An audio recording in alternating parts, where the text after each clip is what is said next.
చెప్పలేరు. చేసామని చెప్తున్నప్పుడు ప్రజలందరూ కూడా మరి తిరగబడే రోజులు కూడా దగ్గరలో ఉన్నాయని కూడా తెలియజేస్తున్నాం. మరి నిన్న కూడా చెప్పాం, మొన్న కూడా ప్రెస్ మీట్ లో చెప్పాం.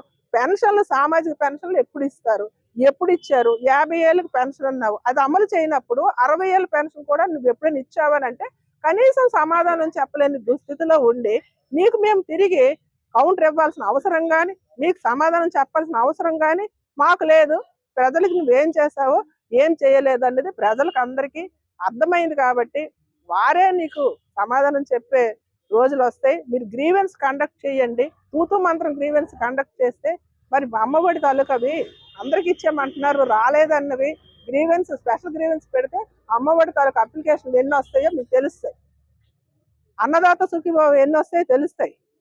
నిన్న కూడా కలెక్టర్ గారికి నిన్న పిఓ గారికి ఇస్తే పిఓ గారి దగ్గర సమాధానం ఏంటంటే నిజంగా మరి ఎక్కడ కూడా అందరు కూడా అన్నదాత సుఖీభావ పడలేదన్న గ్రీవెన్స్లు ఎక్కువ వచ్చాయి అన్నారు.